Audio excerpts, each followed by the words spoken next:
No começo havia trevas, e mesmo ali Deus prometeu luz.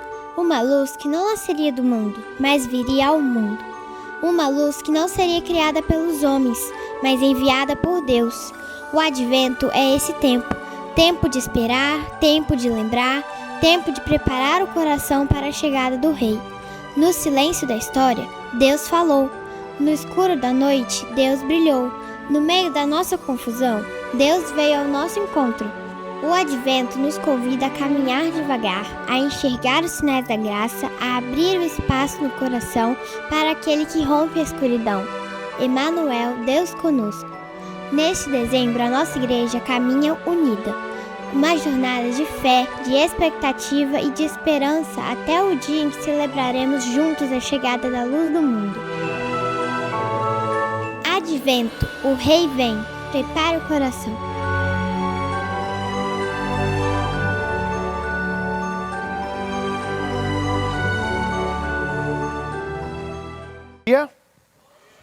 A graça e a paz de Jesus estejam com todos nós, amém? Nós continuamos a nossa série hoje sobre o Advento. Para aqueles que são da nossa comunidade, vocês já sabem que a gente leva muito a sério as comemorações da Páscoa, mas também as comemorações do Natal, porque com o nascimento de Jesus a nossa vida ganha um novo sentido. Nós na semana passada então conversamos sobre o Advento e a renovação que ele traz para o nosso coração. E hoje a gente vai conversar sobre como essa renovação ela não chega somente para o nosso coração, mas ela chega para a nossa casa. A nossa ideia hoje é que a gente converse um pouco sobre como a luz que a gente vai ver brilhar sobre Belém nos próximos capítulos, ela aparece primeiro na casa de Zacarias e Isabel, quando eles recebem a notícia de que teriam um filho chamado João.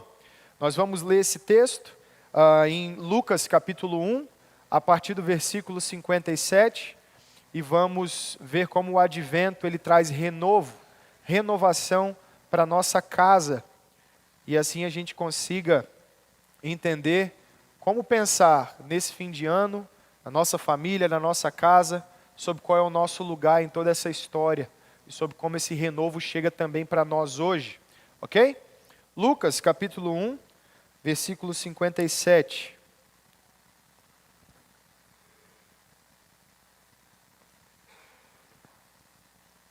Todos abriram aí? A gente tem aqui em cima também, para quem precisar. Vamos lá? Ao se completar o tempo de Isabel dar à luz, ela teve um filho. Seus vizinhos e parentes ouviram falar da grande misericórdia que o Senhor lhe havia demonstrado e se alegraram com ela. No 8º dia, foram circuncidar o menino e queriam dar-lhe o nome do pai, Zacarias. Mas sua mãe tomou a palavra e disse: Não, ele será chamado João. Disseram-lhe: Você não tem nenhum parente com esse nome. Então fizeram sinais ao pai do menino para saber como queria que a criança se chamasse. Ele pediu uma tabuinha e, para a admiração de todos, escreveu: O nome dele é João. Imediatamente sua boca se abriu, sua língua se soltou e ele começou a falar, louvando a Deus. Todos os vizinhos ficaram cheios de temor e por toda a região montanhosa da Judéia se falava sobre essas coisas. Todos os que ouviam falar disso se perguntavam: O que vai ser este menino? Pois a mão do Senhor estava com ele. Seu pai, Zacarias, foi cheio do Espírito e profetizou: Louvado seja o Senhor, o Deus de Israel, porque visitou e redimiu o seu povo. Ele promoveu poderosa salvação para nós, na linhagem do seu servo Davi, como falara pelos seus santos profetas na antiguidade, salvando-nos dos nossos inimigos e da mão de todos os que nos odeiam, para mostrar sua misericórdia aos nossos antepassados e lembrar sua santa aliança, o juramento que fez ao nosso pai Abraão, resgatar-nos da mão dos nossos inimigos, para servirmos sem medo, em santidade e justiça, diante dele todos os nossos dias. E você, menino, será chamado profeta do Altíssimo, pois irá diante do Senhor para lhe preparar o caminho para dar ao seu povo conhecimento da salvação, mediante o perdão dos seus pecados, por causa das ternas misericórdias de nosso Deus, pelas quais do alto nos visitará o sol nascente, para brilhar sobre aqueles que estão vivendo nas trevas e na sombra da morte, e guiar nossos pés no caminho da paz.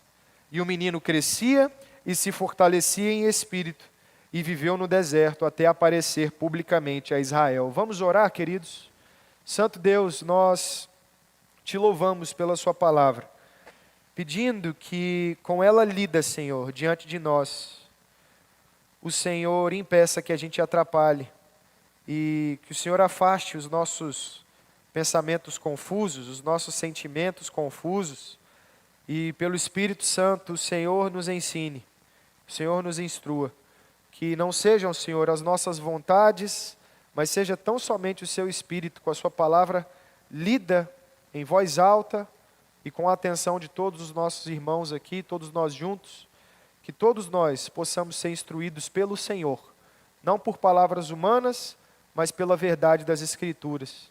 A gente ora clamando pela sua misericórdia, pedindo perdão pelos nossos pecados, mais uma vez, pedindo que o Senhor se agrade desse momento e que o Senhor possa vir sobre nós para iluminar as nossas vidas, no nome de Jesus. Amém. Queridos, na nossa série sobre Advento, obviamente, nós falamos de Natal. Para vocês que acompanharam o vídeo, e nós já estamos nos preparativos para a nossa festa de Natal, vocês viram aquelas imagens natalinas ali, né?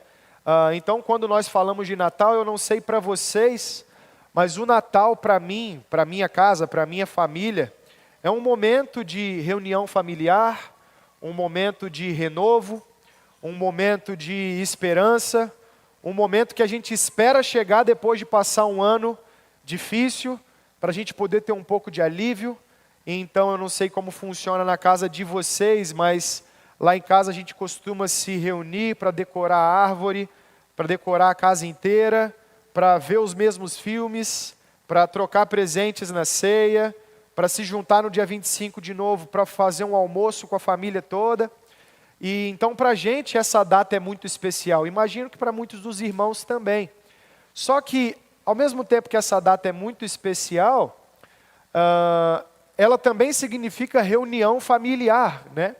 A aproximação das famílias para no Natal fazerem aqueles amigos X, sei aí quem faz, ou fazer aquelas brincadeiras natalinas. Outro dia apareceu para mim no Instagram um Reels, né, com várias sugestões de brincadeiras natalinas engraçadíssimas.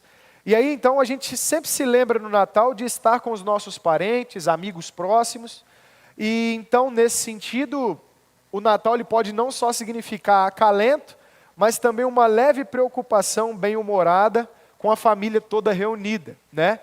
Eu não sei vocês, mas no Natal, quando todo mundo vai se reunir de novo depois de passar um ano, lá em casa sempre tem um pouquinho daquela tensão, se aquele tio vai soltar aquela piada sobre o passado daquela tia, e a qualquer momento pode ter alguém correndo com a faca. Eu não sei se é assim lá também, na casa de vocês, tem muita gente rindo, eu estou começando a ficar preocupado. Talvez a gente tenha que mudar os planos de Natal de algumas pessoas aí, mas sempre tem essa leve tensão, né? Será que aquele primo vai soltar aquela coisa, lembra daquele dia? E dali a gente já perde o controle e não sabe o que vai acontecer mais. Só que queria que vocês imaginassem, antecipassem esse cenário de Natal da casa de vocês e pensassem, a gente acabou de batizar o Otto aqui, né? Mas pensassem, talvez na casa de vocês tenha algum casal jovem ou algum casal que está esperando um filho ou mais um filho. Imagine que eles estejam nesse almoço de Natal que vocês vão ter com a família. E então eles tomam a decisão leviana de dizer quais são os nomes pretendidos para essa criança, nessa ceia de Natal da sua casa, com aquele tio, com aquela tia que vai querer opinar. E então eles soltam um nome. E aí, supondo que esse casal é um casal crente, imaginem, casal crente, bem crente, sempre vem com aqueles nomes meio diferentes, assim, sabe? Tem um casal de amigos que bate o pé e diz que o nome do filho será Bartolomeu. Nome lindo, eu me amarro, Bartolomeu. Eu falo, quando eu tiver meu filho, se eu tiver um filho homem, o nome vai ser Tomé. Eu adoro o nome Tomé. E aí vocês estão proibidos, tá, gente, de indicar esse nome para qualquer pessoa, porque daqui a pouco tem gente colocando o nome, né, Kedmi? E a gente está complicado para... A gente ouviu falar no nome Cecília, a gente começou a ver nascer Cecília, Helena, os nomes da moda. Arthur é um nome até hoje muito usado, por exemplo, né? Mas o que eu sempre escuto no meio da família? Tomé? Tomé? Imagina na escola, vão chamar ele de Cabrito, Arthur. Tomé, Tomé, Tomé. Bartolomeu. E o apelido vai ser o quê? Bartô? E eu ainda estou usando nomes bíblicos bonitos. Imagina, Cláudia, um neto chamado Absalão. Que coisa legal. Abimeleque, sei lá. E tem mais um monte aí. Só que, aí o que fazem quando eu falo isso? Não, quando eu tiver um filho, o nome dele vai ser Tomé. O que eles fazem? Perguntam para quem tem juízo. E para quem manda nas famílias brasileiras, né? Vão para Jailine e falam, Jailine, está certo isso? Minha esposa. Porque essa é a nossa realidade, né, gente? Nossas esposas mandam na gente, graças a Deus por isso. Eu estou brincando aqui, tem uns que já estão fazendo assim. Quem está fazendo assim eu já sei, mentiroso. Né?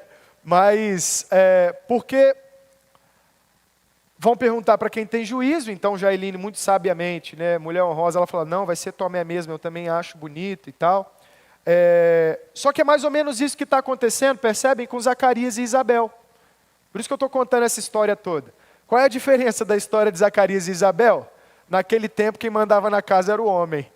Essa é a diferença na história de Zacarias e Isabel. Perguntam para Isabel, quando ela diz, o nome dele será João, e eles dizem então, mas você não tem nenhum parente chamado assim? Não, peraí, Zacarias, está certo isso? E ele, impedindo pelo anjo de falar, escreve então na tabuinha, o nome dele será João. E então ele volta a falar, um milagre diante dos olhos de todos se atemorizam e perguntam, o que vai ser desse menino? Então, eu conto essa história do almoço para introduzir a nossa conversa de hoje, para que a gente visualize o que está acontecendo numa família bíblica, a família de Zacarias e Isabel, uma casa que foi visitada por um anjo, recebeu a promessa de que nasceria deles, depois de tanta espera, um menino chamado João. Esse menino começa a gerar uma expectativa então nessa casa, depois do que acontece, e o que a gente vê acontecendo na história de Zacarias e de Isabel, então, é de renovação do propósito das suas vidas e das suas casas. Por isso, a mensagem do advento que a gente tem para hoje é a espera pelo nascimento de Deus, a espera pelo Natal, ela passa necessariamente não só por um renovo da esperança individual de cada um, mas por uma renovação da nossa casa, por uma renovação do nosso propósito de vida. É isso que a gente está vendo ser narrado na história de Zacarias e Isabel. Se a gente folhear a Bíblia um pouquinho para trás, não precisa fazer isso agora, mas a gente já abordou um pouco disso na semana passada, mas só para a gente se lembrar do contexto desse casal. Um casal de idade avançada, que vive de forma fiel a Deus, obediente a Deus, mas que sofre, porque até aquele momento não haviam tido ainda o seu primeiro filho. Zacarias e Isabel, nesse sentido, eles aparecem aqui como um grande símbolo, um grande exemplo da história do povo de Deus que sofre. O povo de Deus que abandonou o seu Senhor, que abandonou o seu Criador, se misturou com outros deuses nas cidades idólatras humanas, sofreram, foram resgatados por Deus, mas insistiram em se afastar desse Deus. Deus providenciou para esse povo inúmeras oportunidades de redenção, com juízes, com reis, com profetas, mas esse povo continua se afastando do seu Deus. Então a gente chega no fim do Antigo Testamento, e eu estou dizendo isso para contextualizar o livro de Lucas, com uma expectativa. O último livro do Antigo Testamento, como a gente estudou na Escola Bíblica Dominical durante esse ano, é o livro de Malaquias. E o livro de Malaquias encerra o Antigo Testamento dizendo bem assim, povo de Deus, vocês não aprenderam pela lei, vocês não aprenderam pelos juízes, pelos reis, pelos profetas. Agora vocês vão aprender somente quando vier o profeta que abrirá o caminho para a chegada do verdadeiro rei que vai trazer o renovo. Esse rei é Jesus apresentado pelos evangelhos. E esse é o contexto do evangelho de Lucas, mas também dos outros evangelhos, especialmente Marcos e Mateus. Qual é a função dos evangelhos? E aqui eu já estou contextualizando o livro bíblico para depois a gente ir para as aplicações. Os evangelhos, eles trazem a notícia e narram como aconteceu a chegada do rei prometido para finalmente trazer renovo para o povo de Deus depois do seu sofrimento. É o que está acontecendo com Zacarias e Isabel, percebem? E aí, com a notícia do anjo, eles recebem a promessa de que teriam um filho, são surpreendidos por isso, isso acontece e a esperança deles então é renovada. A expectativa pela vida desse menino, ela é uma expectativa de esperança, de júbilo, de alegria. O que está sendo dito para nós no Evangelho, gente, de forma bem simples, de forma bem prática, é o renovo esperado pelo povo de Deus desde a antiguidade chegou. A notícia desse renovo que chega vem através de um profeta, João. E essa notícia ela é consolidada depois que vem aquele de quem ele não é digno nem de desamarrar as sandálias, Jesus Cristo.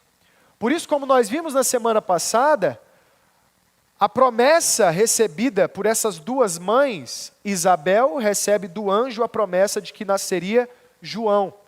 Maria recebe a promessa de que nasceria Deus encarnado, Jesus o Salvador. Depois, no fim do capítulo 1, dando um salto para esse outro lado, nasce João e depois nasce Jesus. O que tem no meio disso, no fim do capítulo 1? Aquele encontro de Isabel e Maria, sobre o qual a gente conversou na semana passada.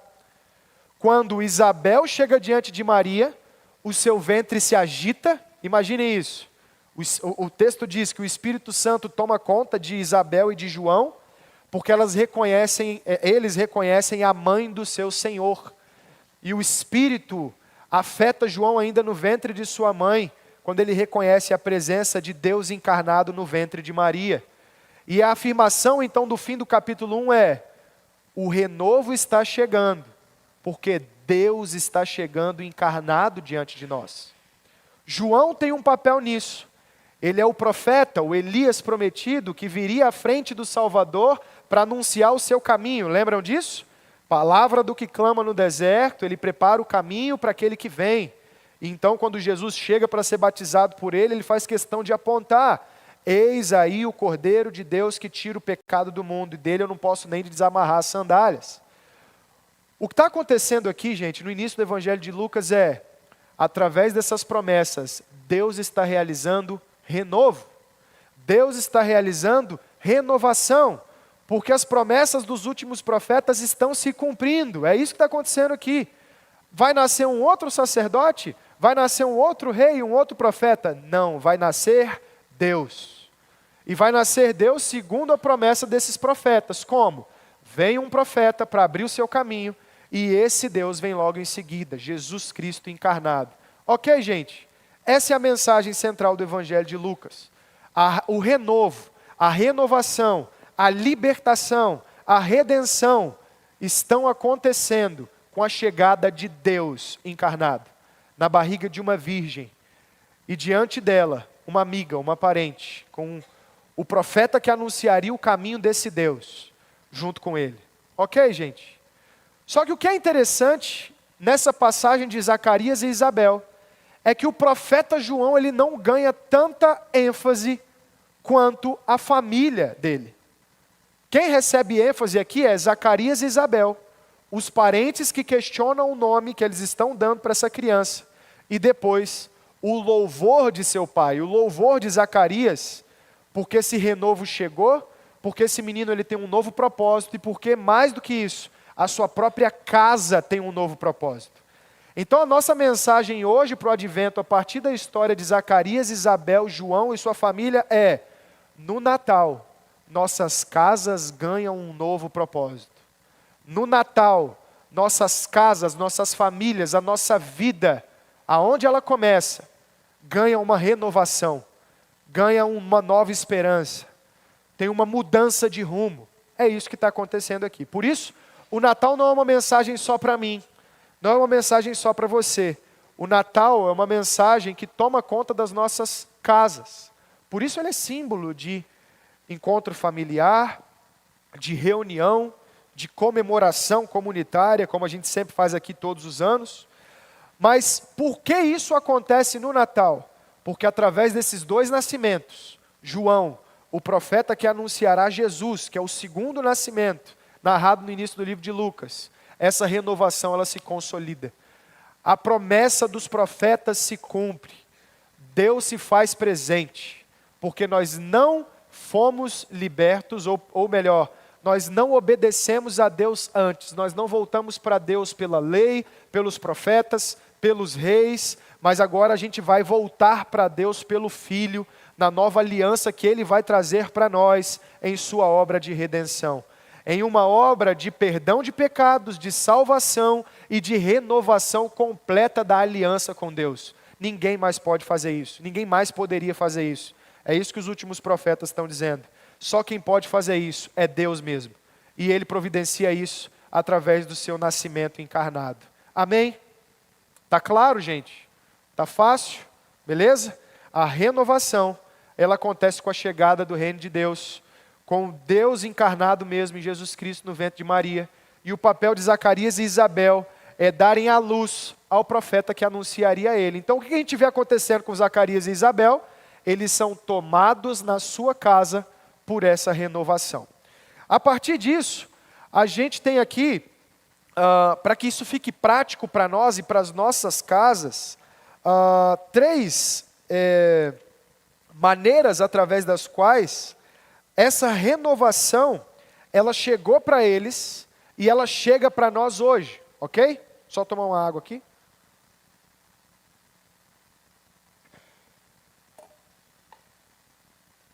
Tendo em vista que o sentido do que a gente está vendo aqui na história de Zacarias e Isabel é a renovação completa da sua vida, da sua esperança e do seu propósito, a gente vê que essa renovação ela chega justamente porque Deus dá a essa família que sofria, que já vivia a desilusão de não ter o seu primeiro filho, que já estavam em idade avançada, como eu disse, algo que a gente pode ver aqui como uma ilustração da própria história do povo de Deus, e também para a nossa própria história, porque o que somos nós, se não pessoas aqui que querem se aproximar de Deus, para poder serem instruídos na esperança de que venha um renovo para nós, enquanto nós somos resgatados por Jesus hoje. Então, nós também esperamos por esse renovo.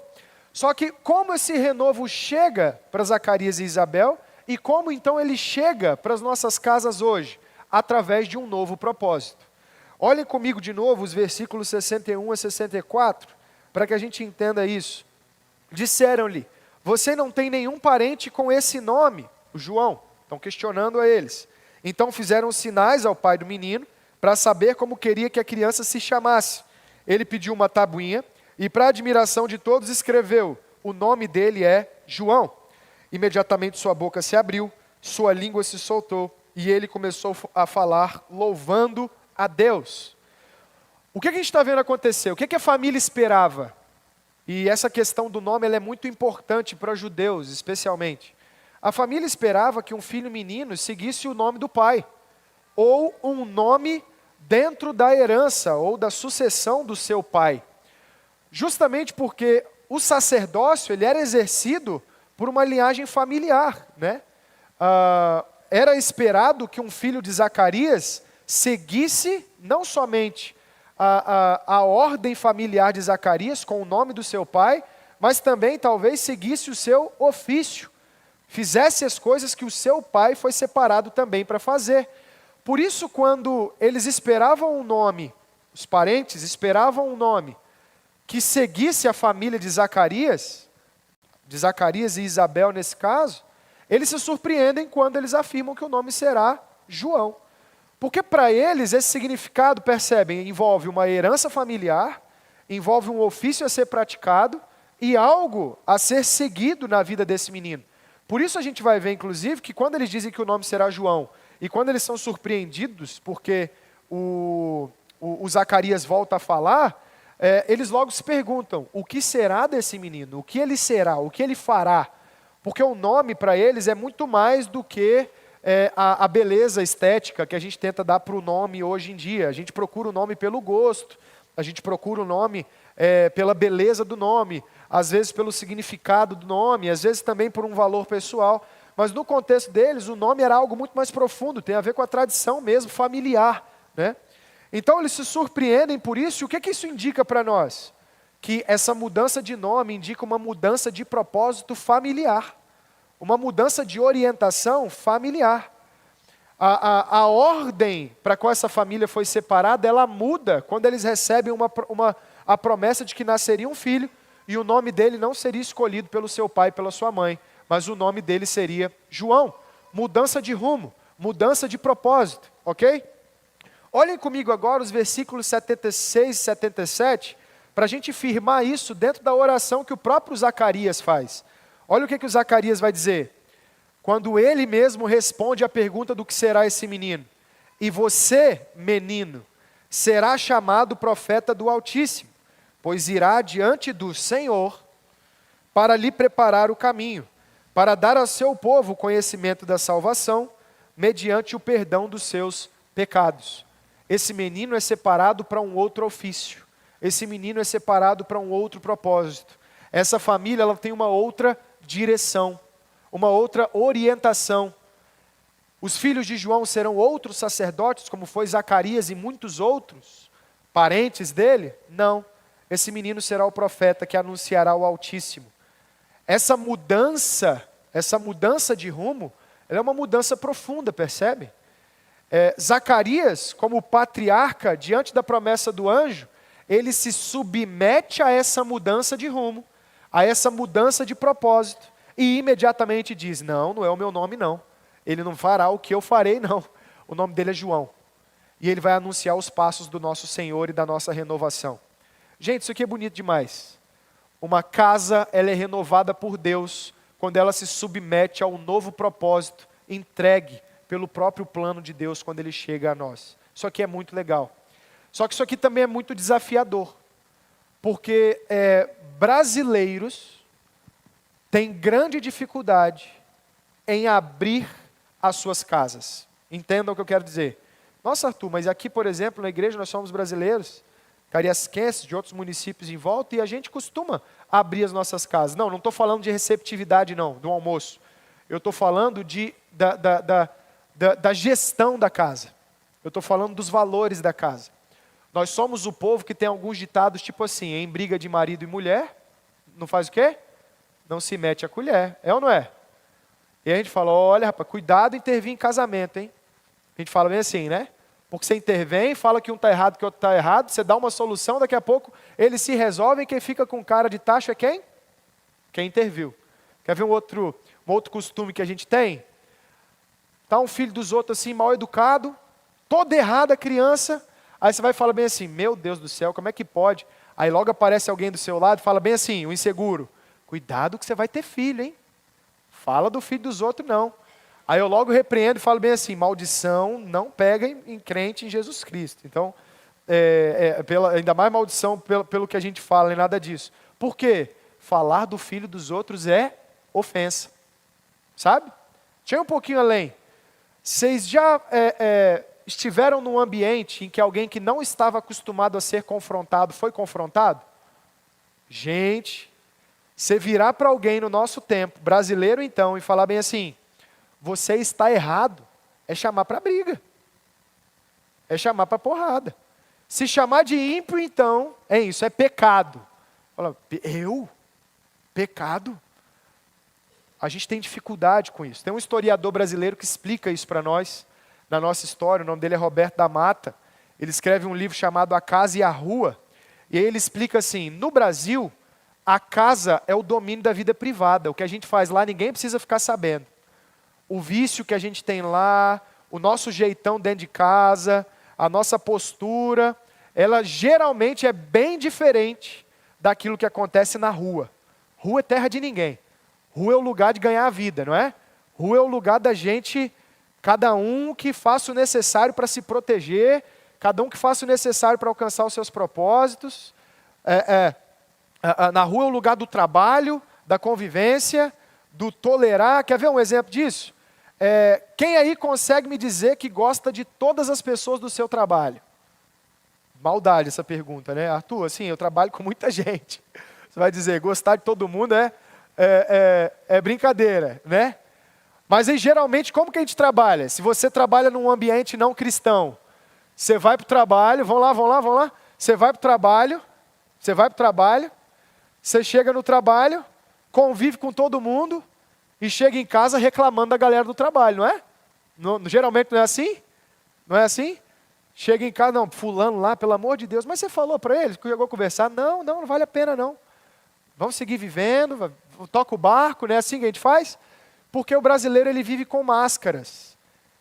Tem um outro historiador brasileiro que fala disso, que é o Sérgio Buarque de Holanda, que ele diz, o brasileiro na vida pública, ele não intervém na vida de ninguém, o negócio dele é manter a coisa andando, é manter a coisa fluindo. Então, para a gente dizer que precisa mudar o rumo da nossa casa, pode ser uma ofensa. Você está recebendo isso aí bonitinho, assim, você está recebendo isso aí bem legal. Mas e se eu chegar para você e dizer bem assim, olha só, seu filho não tem que ser médico não, tá? Seu filho ele vai ser um pregador da palavra, igual o Zacarias está fazendo com o João. Você vai falar, tá doido, Arthur? E vai comer o quê? Né? Não, o seu filho, ele vai ser um produtor musical, vai produzir música cristã, e vai abençoar todas as nações aí, e talvez ele ganhe até muito dinheiro. Você fala, não, Arthur, eu quero para ele uma carreira estável. E aí a gente já matricula eles nos cursinhos pequenininhos, para eles já poderem... Se eu intervir na casa do outro, pode ser um problema enorme. Afeta a nossa autoridade a um ponto. Deixa eu dar um exemplo histórico para ficar palpável para vocês. Tem um acontecimento na história do Brasil chamado a revolta da vacina, né? Eu não vou entrar muito nisso, que não é momento de história. Meio-dia já, eu sei que vocês estão querendo que eu acabe. 12:10, na verdade, né? Então eu não vou narrar nada disso. Só quero mostrar o que aconteceu. Teve uma epidemia de varíola no Rio de Janeiro, e aí as primeiras ações de saúde do Estado precisaram intervir dentro das casas. Vocês acreditam que várias famílias negaram a vacina porque os pais naquela cultura disseram, não, médicos dentro da minha casa, vacinando as minhas filhas? Não, em hipótese nenhuma. Não, minhas crianças, vacinar as minhas crianças invadindo o ambiente da minha vontade? Não. Dizer o que eu tenho que fazer, isso para o brasileiro é uma ofensa enorme. Mas é o que está acontecendo com Zacarias e Isabel, em uma cultura ainda mais conservadora, porque é patriarcal, perguntam para o pai como o filho tem que se chamar, e o que ele faz? Ele vai se chamar João. Porque eu não vou contrariar o anjo Gabriel, eu não vou contrariar o plano de Deus, pelo contrário. O renovo está chegando pelo nascimento do nosso Senhor, e meu filho foi escolhido para anunciar os passos do nosso Deus. Gente, isso é mudança de propósito, percebe? E o coração dele se enche de alegria com isso. E o coração da casa dele se enche de alegria com isso. E eles são tomados por um renovo que muda a direção e dá esperança para dois idosos que tanto sofreram esperando para ter o seu primeiro filho. Hoje nós que sofremos, vamos receber renovo das promessas do nosso tempo, preservando as nossas casas do jeito que a gente quer e com os nossos propósitos, os propósitos que a gente tem aí da cultura, que a gente tanto fala. Passamos o ano falando de todos esses ídolos? Não. Sabe como o renovo chega para a nossa casa hoje? Com a gente mudando o rumo de tudo. Senhor, que a minha casa, ela possa antecipar os pés da sua segunda vinda. Que a sua casa, ela possa aplainar, Senhor, a sua chegada. Que a minha casa seja uma embaixada nova do reino de Deus. Que a minha casa, ela não se preocupe, Senhor, com os ídolos do meu tempo. Que meus filhos não sejam sacrificados ao trabalho, ao dinheiro, aos nossos padrões de beleza, de sucesso, de vontade, de imagem, por aí vai. Senhor, que os meus filhos, eles recebam renovo e esperança da sua vinda e da sua segunda vinda. As famílias da aliança, elas têm renovo na mudança de rumo. Nosso rumo não é definido pelos padrões de comportamento do nosso tempo.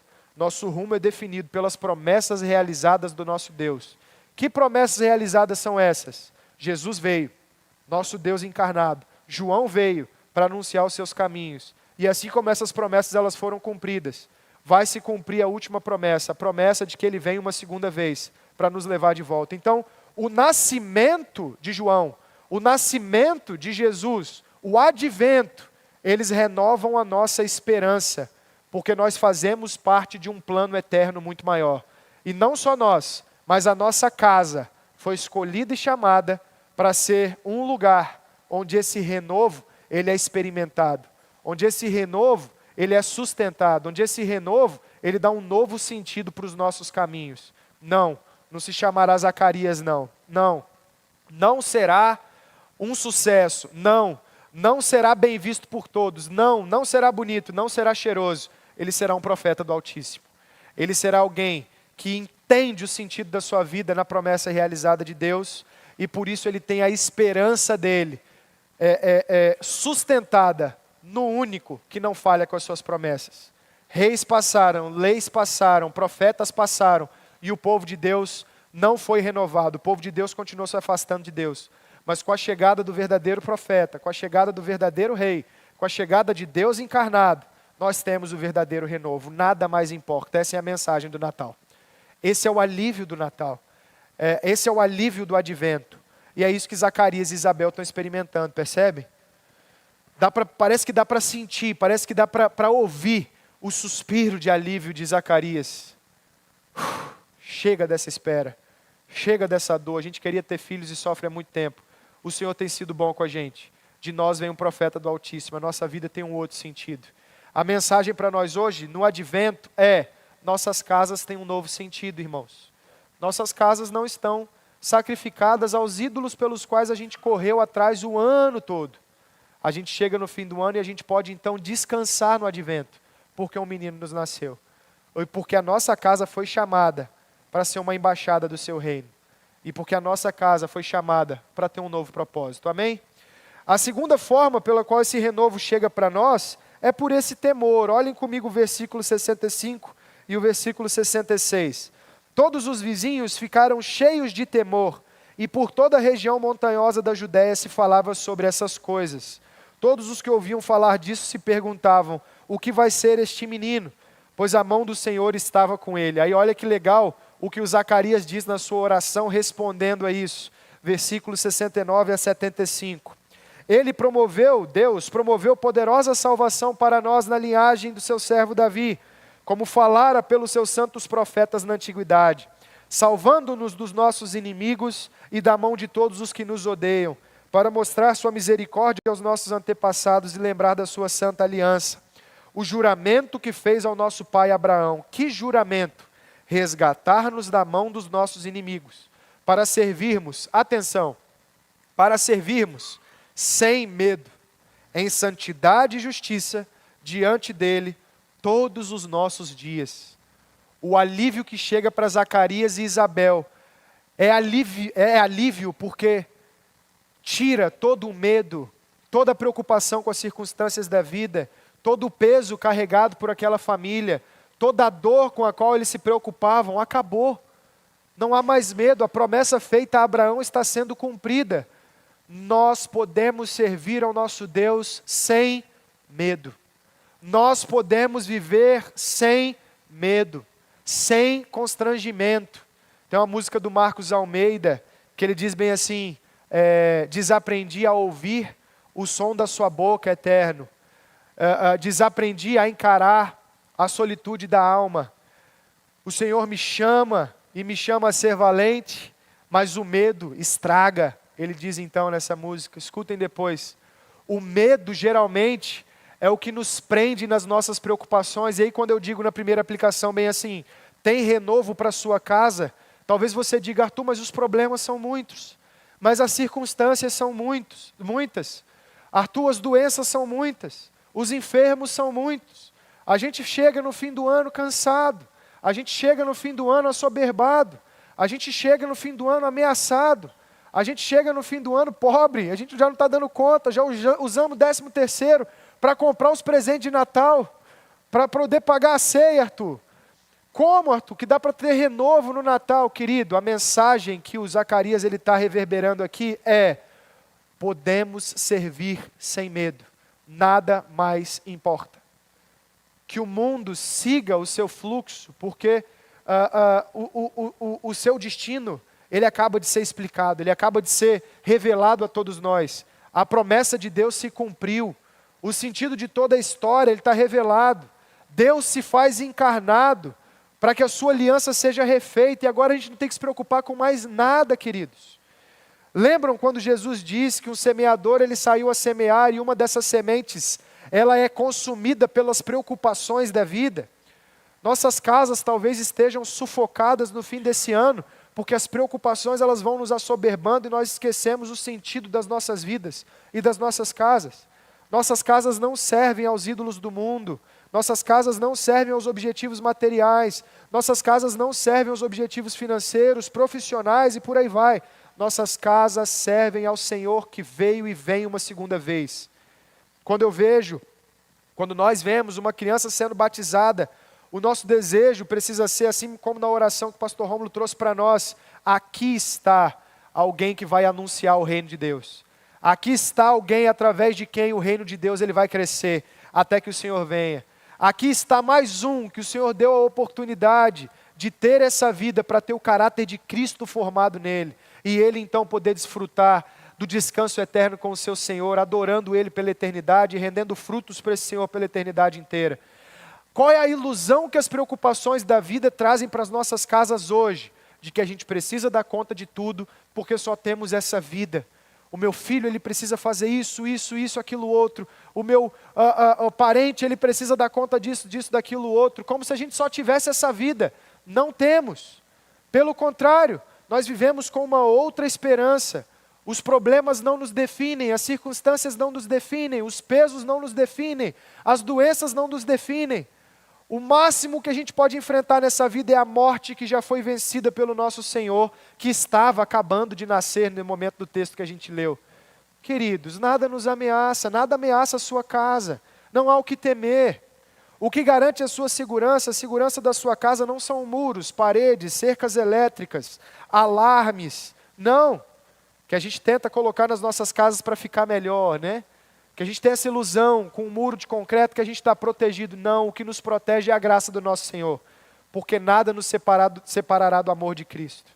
Porque nada nos separará do descanso eterno que Ele nos trouxe. Porque nada nos separará do amor de Deus. Por isso o renovo do advento, queridos, para nós hoje, assim como aconteceu com Zacarias e Isabel, sua casa está na aliança de Deus. E ela está guardada por Deus. Você pode até estar preocupado com as coisas que têm sufocado a sua casa, dívidas, doenças, ameaças, medos, mas eu preciso dizer isso para você, no advento, no nascimento de Jesus, no nascimento de João, essa família ela está sendo completamente renovada, porque não há mais medo, não há mais o que temer, que o mundo faça o seu pior, a gente segue em paz, que o mundo faça o seu pior, nós já temos um rei que se fez carne.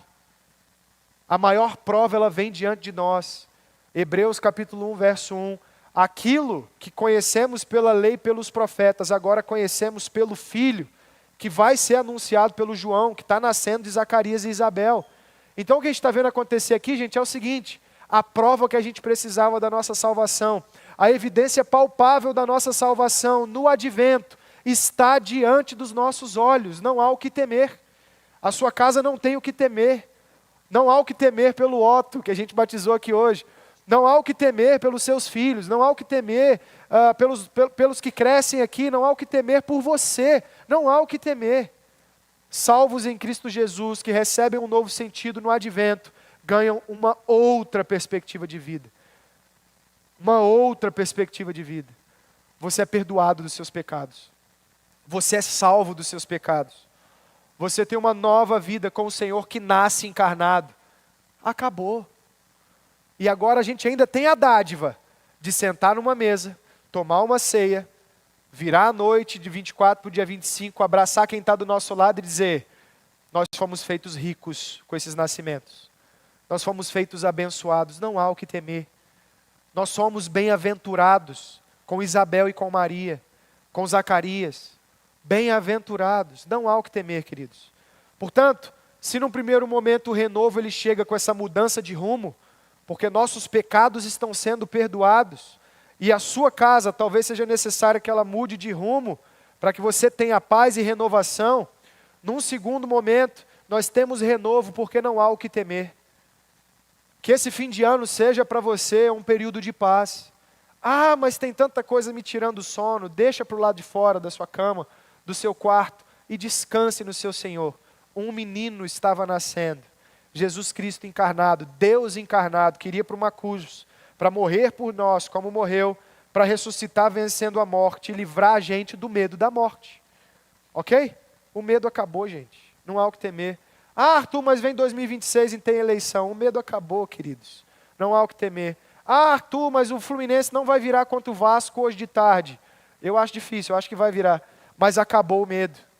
Acabou o medo. Acabou o medo. Pode não virar, está tudo bem. Está tudo bem. Continua sendo o maior time do Brasil. Está tudo bem. Sabe? Está tudo bem. Não se percam aí no exemplo do Fluminense, não. Não quero aguçar a ira de ninguém, tá? Vamos para a terceira aplicação de como esse renovo ele chega, então?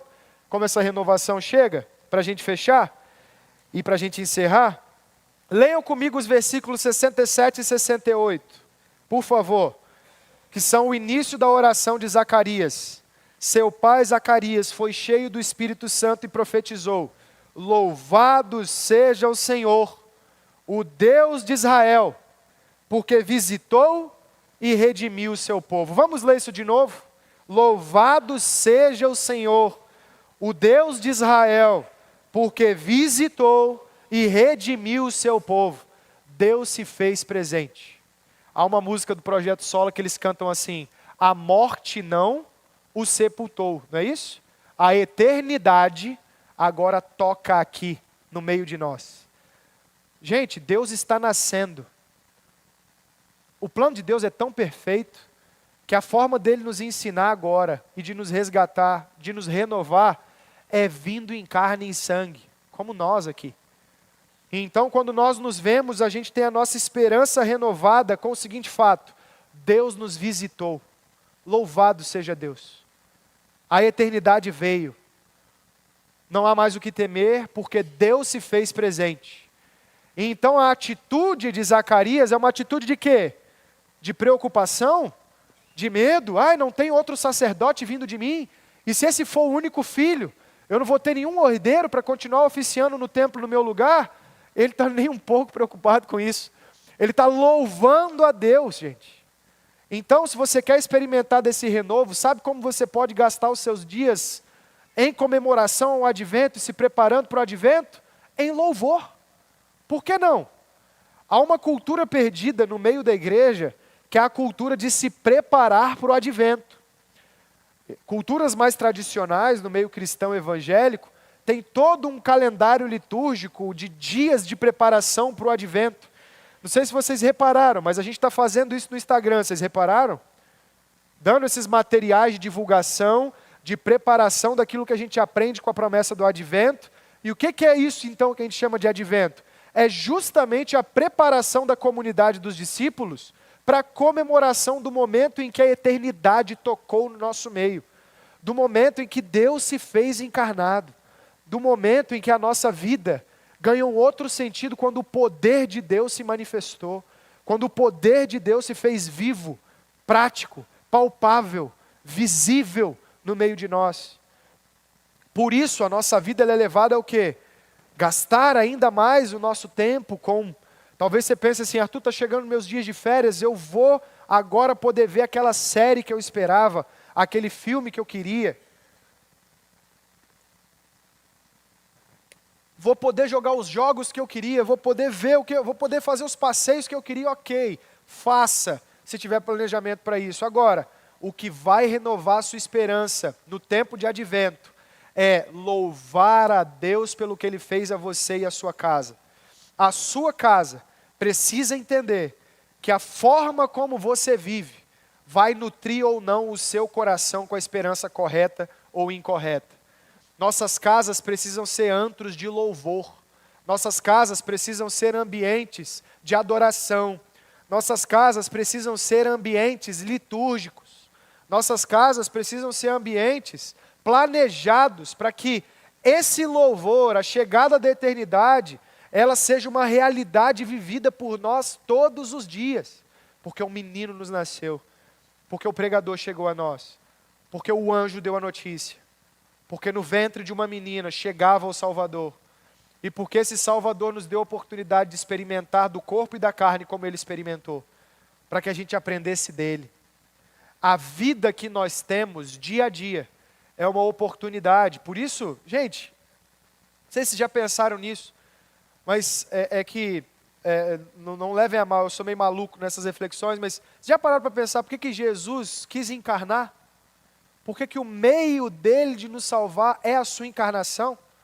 Por que o meio de trazer esperança para Zacarias e Isabel é o nascimento de uma criança? Porque é o que nós temos em comum com eles. Jesus Cristo quis nos salvar, assumindo o nosso lugar e dizendo que nós aprenderíamos dele na forma como ele viveu, nos dando também um corpo, uma alma, como ele também assumiu. Vocês estão entendendo? O que ele está dizendo é, agora vivendo no corpo, agora vivendo como pessoas que vocês são, encarnadas, vocês vão experimentar do que eu fiz por vocês. Deus se encarnou. Por isso aquela pregação do Paulo aos Filipenses no capítulo 2, ela é muito importante para a gente entender. Seja a atitude de vocês a mesma de Cristo Jesus, que não se envaidece do fato de ser Deus, mas se encarna vindo a ser servo. A ideia é, a vida encarnada, diária que a gente tem hoje, é uma oportunidade de aprender uma coisa: Deus se encarnou. E se Deus se encarnou, assumindo o nosso lugar, morrendo por nós, fazendo o que a gente não poderia fazer, ressuscitando por nós e vencendo a morte, a minha encarnação então é uma evidência do seu poder. A minha vida ela é uma prova do poder do que o Senhor fez. Olhe para a sua vida com olhos diferentes. Então faça brotar da sua casa louvor. A sua casa, que você compartilha com a sua família, é uma grande prova nesse Natal do que Deus fez por nós com a sua encarnação. Olhe para o que está acontecendo ao seu redor e não ache que é normal. Veja o advento com outros olhos. Veja o advento como aquilo que traz sentido para a sua vida encarnada, para a sua vida no corpo, para a vida da sua alma. Pense nas liturgias do seu dia a dia como oportunidades de experimentar e de aprender de quem Jesus é. Por isso ele fez o que fez. Por isso ele viveu da forma como ele viveu. Por isso ele se fez carne no nosso lugar. Primeiro, para fazer o que a gente não poderia fazer e nos salvar. Segundo, para nos ensinar pelo exemplo dele. Por isso, se preparando para o advento, já que a gente já falou para mudar o rumo e para renovar a esperança sem medo, mude a sua rotina na sua casa e estabeleça momentos de adoração. Adore ao Senhor, louve ao Senhor, se prepare para o Senhor, leia a palavra tendo como meta chegar no dia 24 bem assim: Senhor, eu me preparei para a sua chegada e eu quero hoje que a minha vida ela seja completamente ressignificada por esse renovo. E que o ano de 2026 não seja mais um ano em que a gente se esquece desse renovo e se desespera com as circunstâncias da vida. Mas que a gente se lembre, a vida encarnada com seus desafios é para que a gente aprenda que um menino se fez encarnado. Só que esse menino era Deus. E fez isso para nos salvar. E Zacarias e Isabel estão experimentando isso, para que a família deles ganhe um novo sentido, ganhe uma nova orientação. Eu chamo o pessoal do louvor para a gente encerrar cantando. E encerro, queridos, dizendo basicamente isso. Que nesse advento, nessa comemoração, que com a chegada do Natal, a sua casa, ela seja redirecionada para Cristo Jesus. Que você, com a sua vida, se redirecione, assim como os propósitos de João foram redirecionados. Assim como as prioridades de Zacarias foram redirecionadas, que as suas prioridades sejam redirecionadas. Assim como aquela casa ela era renovada por uma mudança de rumo, que a sua casa experimente essa mudança de rumo. O advento, o Natal, tiram o peso das nossas costas, porque o peso estava para ser assumido por um bebê que nasceria para assumir esse peso. Nosso papel, assim como o papel de João, é anunciar a encarnação desse bebê e se beneficiar do que ele trouxe para a gente de forma responsável. Por isso, sejamos diligentes com o Natal. Que essa renovação, ela chegue para você através desse novo propósito para a sua casa, através desse temor e da libertação do medo. Não há o que temer para a sua casa. Você pode descansar e se deleitar na chegada do seu Senhor. Não há o que temer. E em terceiro lugar, que a sua casa seja um ambiente de louvor. Que a sua casa seja luz no meio de rotinas tão atarefadas, atarantadas que a gente tem vivido. E então, que você viva essa esperança, esse renovo, firme, tranquilo, sereno, e encerre esse ano de 2025 com a esperança renovada, e então a sua casa viva, renovada, se relembrando esse propósito, com uma rotina nova, com prioridades novas, assim como a casa de Zacarias e Isabel experimentou. E quando te perguntarem, o nome dele não vai ser Zacarias? Não, o nome dele será João. A minha casa serve ao meu Senhor. Eu não me preocupo com os ídolos desse tempo. A minha casa não vai servir a outros deuses. A minha casa experimenta da paz eterna que só Jesus Cristo poderia trazer. E então, como João, meus filhos, minha casa, eu, tudo que eu tenho, servirá ao reino de Deus. Porque Deus me deu paz para isso. Não há outro sentido para viver. O que nós recebemos em Cristo Jesus no Natal, queridos, é vida renovada, uma casa renovada, um ambiente renovado. Portanto, se há o que mudar, mude. Se existem prioridades erradas, não haja como um bom brasileiro, como eu disse agora há pouco. Escute a voz do anjo, como chegou para Zacarias, e mude o nome dos seus filhos. Escute a voz do anjo e mude suas prioridades, mude os seus propósitos. Confesse os seus pecados, que foi o que João veio pregar, e desenvolva uma nova vida. Desenvolva uma vida renovada, de esperança e de satisfação no seu Senhor. Amém?